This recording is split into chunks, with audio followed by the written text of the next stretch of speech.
Okay, Laurah Mccarley, Laurah Mccarley. Okay, thank you so much. First question, um, what was the catalyst? What was the reason why you decided to come on this trip? Oh, okay, so I decided to come on the trip. I actually studied African American history and the Civil Rights Movement for my degree. So I kind of came into the trip maybe knowing a little bit more than some other people. But I was just really interested. Okay. Is there anything that you learned on this trip that you didn't know from your past studies? Oh yeah, I learned kind of facts that I didn't know, and then how the trip was set up. We were really talking to people, and so I heard a lot of like first person experiences from other people. Yeah. And then I think I knew all these facts, but then when we went places, for me to see the place, when we went to Montgomery and we stood where Rosa Parks, was arrested, even though I knew all those facts, I didn't know where she was standing was right next to the slave market. It was just feet away. And where she was arrested, you could see Martin Luther King's church and you could see the state capitol. I didn't get how all that worked together. And we know that she made the choice. It wasn't just like she was tired and whatever. I mean, like she made the choice to do it that day. And I even feel like that place was important. Now that I've been there, like walking in the footsteps, like I would never have known that from a book. Mm-hmm. So continue on with the civil rights. So we went Birmingham, Montgomery. To me, they were more focused on civil rights and some of the lynching aspects. So post-slavery, but still not currently. What would you consider? What would you think? How would you describe civil rights? What do you think civil rights is? What is civil rights to you? Oh wow, that's a good question. So what is civil rights? It's basically the human rights that everybody should have. That some people have that we take for granted, but it's kind of the freedom to live your life without constraints from other people and to be safe, and to be safe in your community and your state and your country. So we traveled multiple states, multiple cities. Was there any particular city or anything that kind of stood out to you, good or bad, as far as just like either culture or just a lack of growth or anything like that? Was there anything that kind of stood out to you?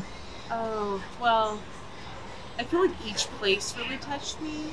I think I was struck by Mississippi, and I kind of had preconceived notion of what Mississippi was like, that it was, kind of a bad place and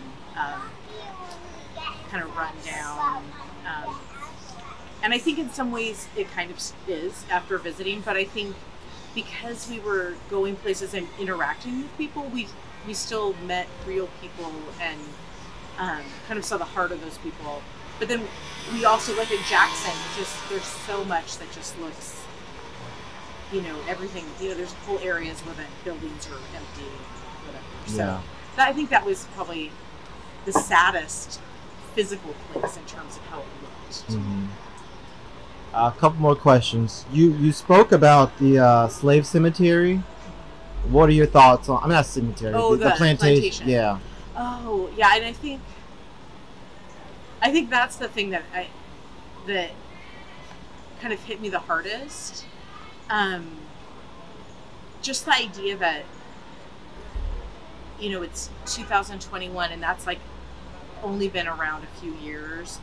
This plantation that really shows the reality of slavery, and it was just so moving. Just the memorials with the names of the slaves, and even just like the true information about how they lived and how they were treated, because there's kind of this fairy tale of slavery or of the plantation and what that all looked like, and it just really hit me to understand, like, oh, this is really what it was like. And we had those audio guides, and they had the oral histories of people who had been born into slavery that were recorded in the is. And just to be able to hear the voice of someone who'd been enslaved was really, really powerful. When you go back home and you're with your friends and your family, what is one takeaway that you learned from this trip that you would like to share with your community? Well, there's going to be more than one. Well, yeah, or any. Right, no, but I think, I mean, there's websites and there's articles that we've shared on this trip that I think I would pass on to people, but I think I need a minute to think about that. Okay.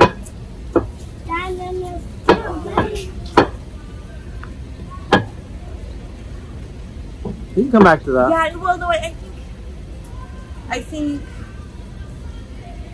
with like my white friends and family, I think there's an idea of, oh, we're really nice and we like everybody and everything's okay. And so they think they kind of project their reality, people of color, because they're nice and everything's okay for them. And I think really understanding kind of the systematic things that affect people of color, and that it's not about being nice to someone, it's about understanding how the whole history of our country has set up one group of people to be totally restricted in the ways that they have to live and the freedoms that they have and how safe they are. Mm-hmm. And I think I understood that, but now I really understand that visiting these different places and really seeing all these different parts of history. But I think that's a conversation because you don't just tell someone that. I'm looking forward to really, even with my own children, really having the conversation about what that really means. Mm-hmm. Because I think for white people, racism always comes down to being nice to someone. And everybody thinks they're the nicest person. And so they miss the whole thing. So. One last question. Kind words, or what would you say? What would you? How would you describe Cindy and Mr. B on this trip? Or as far as yeah. Give them some flowers because you're so kind. Oh well, no. I have to say I'm a planner, and I'll start with Cindy. I love the way that she so thoughtfully planned this whole trip. From like details where we were staying, where we eat. Then she found people that we could talk to, so that we had real people telling us things. I never had to think about any of those details, and just all of that was great. The planning of the trip was wonderful. Cindy on the trip was never like stressed out or anything. She was always really relaxed, and it just made everything really easy. There was no stress in terms of that kind of thing. And honestly, traveling with people can be kind of stressful, and it wasn't at all. Mr. B was like, when I think of this trip, that's what I'm going to think of, because he was just the heart and soul of the trip. And just hearing him tell us these stories, his own personal stories and stories of his friends and things from history. And I love the way that he kind of welcomed us in as family. And, and even when we're walking on the street, he's kind of like the dad, like he's right next to you, making sure you're okay, and directing you. He's just a great teacher, he's a great storyteller. And it felt like a real honor to spend a week with him. Okay, thank you so much. Thank you. That's good.